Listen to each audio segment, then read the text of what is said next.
Friends, our today's topic of lecture is determination of main dimensions of three-phase induction motor. And in this lecture we will discuss the choice of specific loadings, choice of efficiency and power factor, separation of main dimensions, peripheral velocity and ventilating ducts. Friends, in the previous lecture we have derived the output equation of three-phase induction motor, and the output equation is written as the d square L is equals to kVA divided by CO into Ns, where this CO is the output coefficient and it depends on the specific magnetic loading BAV and specific electric loading AC. And by this equation, if we increase the BAV and AC, it will increase the output coefficient and decrease the value d square L. Hence, the size and cost of the machine is decreased. So, it is always preferable to select the higher values of the specific loadings. But at the same time, the higher values of the specific loadings also affects on other performance parameters. And because of that, the proper selection of the specific loadings is very important. So let me first discuss the choice of specific magnetic loading. The specific magnetic loading directly affects on three factors: power factor, core loss and overload capacity. Higher value of the magnetic loading means the higher value of the flux, and higher value of the flux requires the high magnetizing current, which results in a poor power factor.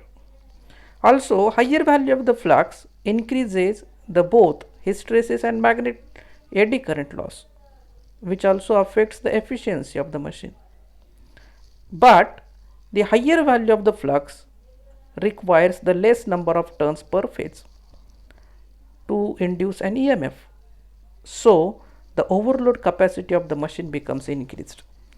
So, it means the higher value of the specific magnetic loading increases the overload capacity, but we need to compromise with the poor power factor and efficiency. So, the moderate value of the BAV is normally selected, and it depends on the particular design constraint. Like if we are designing a machine for a general purpose, the choice of the specific magnetic loading varies between 0.3 to 0.55 Tesla. And if we are designing a machine with a large overload capacity, then required value of the BAV is 0.6 to 0.65 Tesla. And for the large capacity high speed machine, its value is 0.45 to 0.55 Tesla. So in overall, the choice of the specific magnetic loading varies between 0.3 to 0.65 Tesla. Then let me discuss about the choice of specific electric loading. The higher value of the electric loading means the higher value of the copper loss, which increases the temperature of winding, and higher value of the specific electric loading means the large number of turns per phase are required, so which are reducing the overload capacity. So the specific electric loading is directly affects on the temperature and the overload capacity of the machine. Now, therefore, the value of the specific electric loading is normally selected between the 5000 to the 45,000 ampere conductor per meter. 5000 to 45,000 ampere conductor per meter. Now, the choice of efficiency and power factor. The capacity of the motor usually given either in the HP, that is horsepower, or in the kilowatt, but we have written the output equation in the kVA form. So if we want to use the capacity in the output equation, then we have to change the given kilowatt or HP into the kVA, and it is normally done by the two equations. The first equation is the kVA is equals to kilowatt divided by efficiency into cos phi, where the cos phi is the power factor. Now if the given capacity is in the kilowatts, then we are using the first equation, and if the given capacity is in the HP, then we are converting that into the kVA by using kVA is equals to HP into 0.746 divided by efficiency into cos phi. So if the given value is in the HP, then we are using the equation number 2 here. So it is clear here, if you want to convert the given kilowatt or HP into the kVA, either we have to specify or assume the efficiency and power factor. If it is specified in the example, then we no need to assume a value, but if you want to assume here, then usually the power factor is taken between 0.82 to 0.92 and the efficiency from 82% to the 93%. Then the separation of the main dimensions capital D and capital L. As we already knows the kVA equation or the output equation has the CO into D square L into NS, and in this equation we can determine the kVA by using these two equations.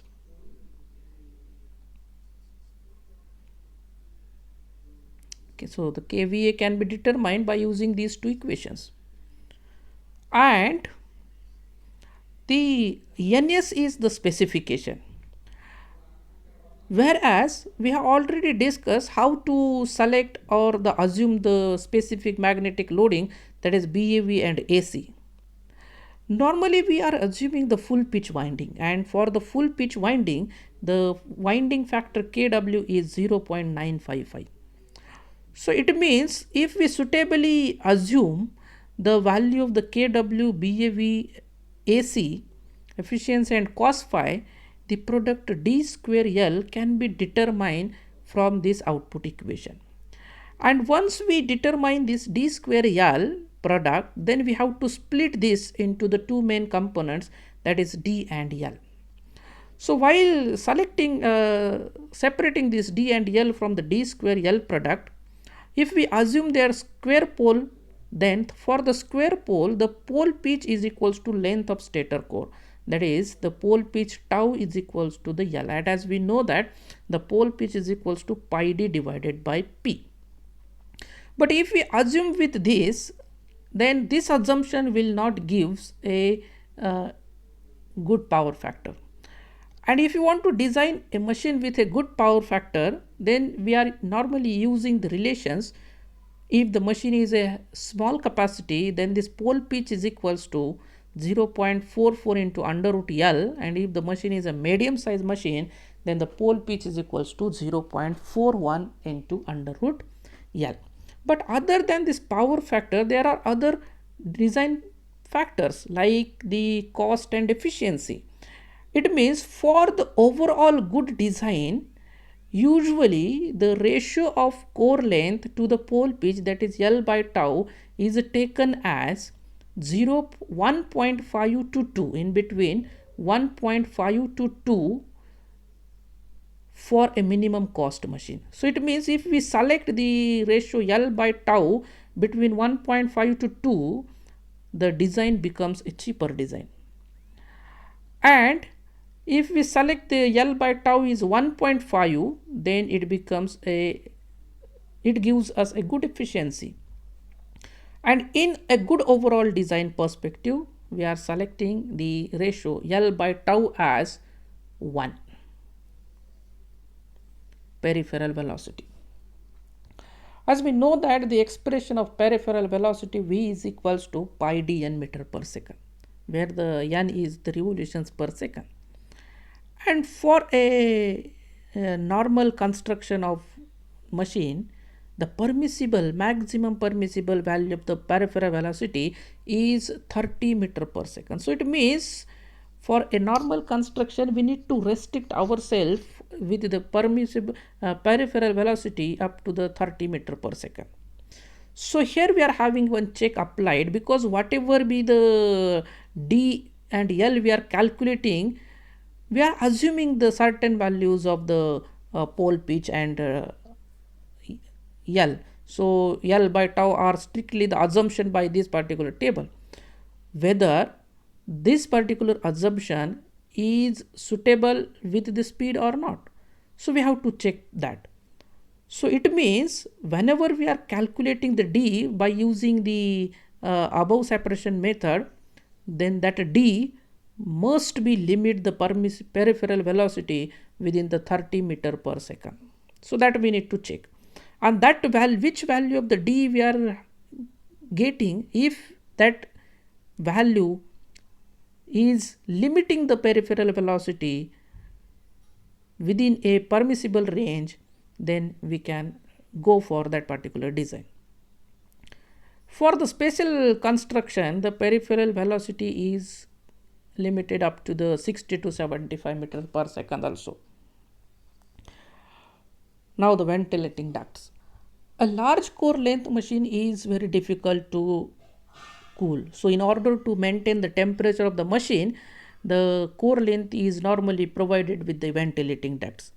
So if the core length is provided with the ventilating ducts, then in that particular situation, the gross core length Lg is having the expression L minus Nd into Wd, where the Nd is the number of ventilating ducts and the Wd is the width of the every duct. And if we consider the each duct is having the same width, then net iron core length Li is calculated by using the expression Ks into Lg, where the Ks is called as stacking factor and its usual value is 0.9. So all these many things we have to be take under the consideration while designing and separating the main dimensions of the three-phase induction motor.